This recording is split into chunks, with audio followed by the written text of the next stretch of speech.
Hello everyone and welcome to what is likely going to be the first of two videos for the exercise making a simple motion tween. I'm going to sort of go through how you complete these exercises. I'm probably going to mention some things here at the beginning that are a little more specific to how the exercises work throughout the semester. And as you sort of move through these things, I think you'll get sort of a pretty clear understanding of what's expected and sort of how these things work. One quick thing to note is that the screen capture software that I use is sort of limited to 15 minutes. So again, often, as I mentioned sort of at the beginning there, things might get split up into two videos. If it's a simple exercise, a simple week, something quick we're doing to hand in, it might be one video, but please note that often there might be two. And we are at the beginning, so we have to sort of get some of these basics down. And speaking of basics, I'll sort of segue into the fact that you should have watched the Animate Basics video. That sort of went over structure, how this is sort of laid out, some of this stuff here at the beginning, what an action script file is. That's important stuff. We didn't have a thing we're going to hand in relation to that, but it's important to the sort of layout of Animate and sort of how Animate works. You know, how Animate's different from something like Photoshop. So please make sure you've watched that Animate Basics video.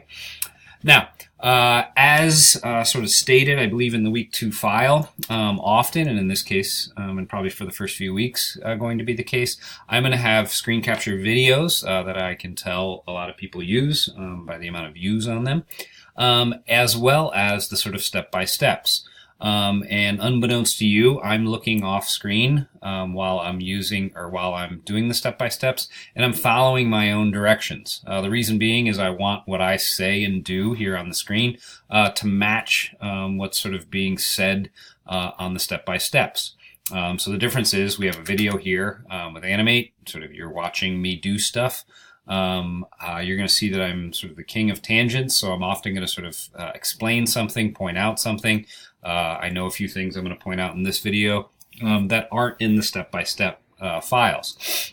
Reason being is often those aren't things you're necessarily doing, but rather noticing. This is how we notice we're in the library or we're on scene 1, for example. So I believe here at the beginning you'd be best to do both, meaning watch the videos and do the step-by-steps. Have Animate open at the same time so you can sort of follow along and get done what you need to get done. So, without further ado, let's head into making a simple motion tween. If you're looking at the step-by-step of this, you'll note that I sort of split it up into part 1 and part 2. Those may or may not be sort of in conjunction with part 1 and 2 of the videos. We'll see. But part 1 is called Creating the Graphic. Okay. Now, it says Open Animate. I've done that. Next it says when Animate opens, it will give you a screen asking what type of file you would like to create. I went over the differences between these files in the Animate Basics. We're going to choose ActionScript 3.0 file. We're pretty much always going to choose that. ActionScript, as mentioned, was the language that Flash uses, and that's going to be later. We're going to use that later in the semester. So I'm going to click Action Point 3.0 file, and you'll notice that we head into, and if you watched Animate Basics, you'll know that this is the stage. So we have an empty stage where we're going to sort of do some stuff. Step 4, it says at the top where there are various menu items, choose Insert New Symbol. It says Step 5, name the symbol green ball.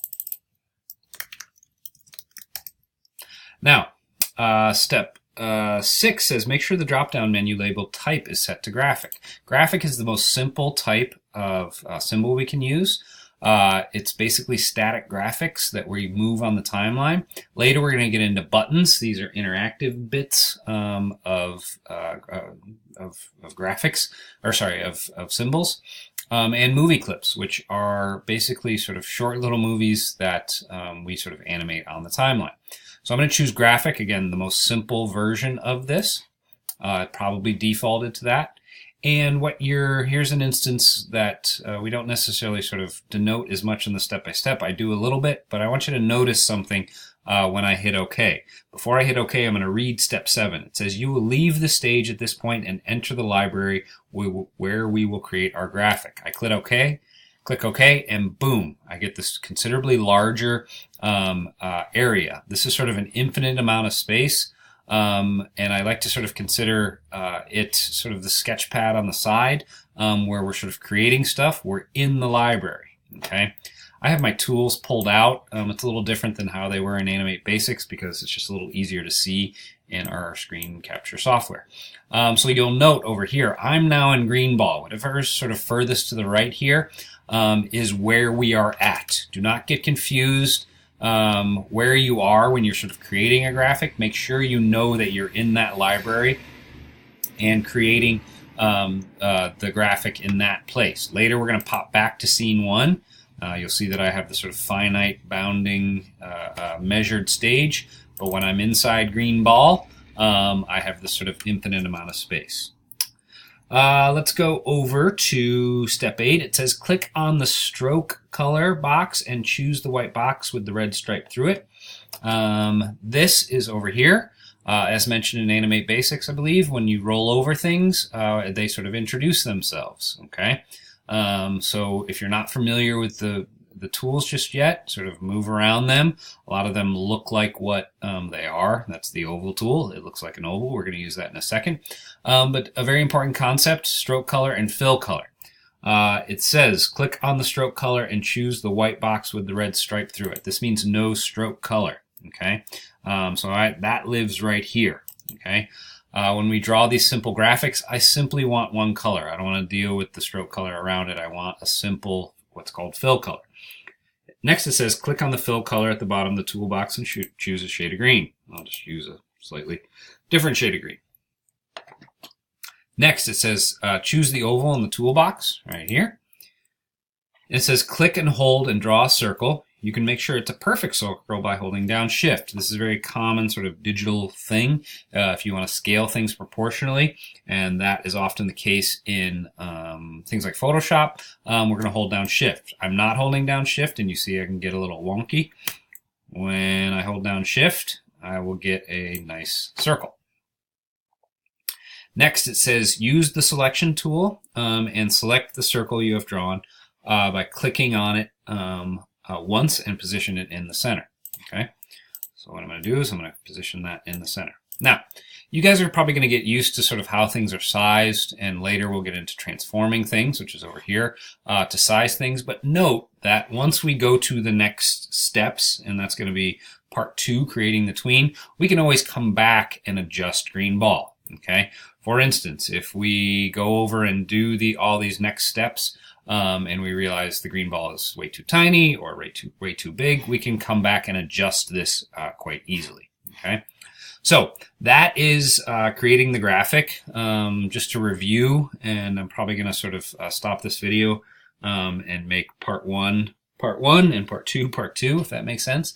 Creating the graphic. The important things here are inserting the new symbol, noting the difference between those symbols. We're going to be dealing specifically with graphics. Over here in the library, you're going to note this symbol, kind of maybe kind of hard to see on the video, but you'll see it. That's the graphic symbol. The button and the movie clip symbols are going to look different, so you can see in your library over here what you're dealing with. Stroke and fill color, and using this selection tool to position. So again, these beginning exercises often useful in sort of creating a good understanding of the basics of this. You're going to come back potentially to these exercises, these beginning ones, when we make more complicated animations. Maybe you forgot how to deal with something in particular, so you might have to come back to these. I'm going to stop this video right now, and we'll call this Making a Simple Motion Tween part 1, and it coincidentally sort of coincides with part 1, creating the graphic. Next, you should be watching part 2 of Making a Simple Motion Tween, and there we're going to create the actual tween.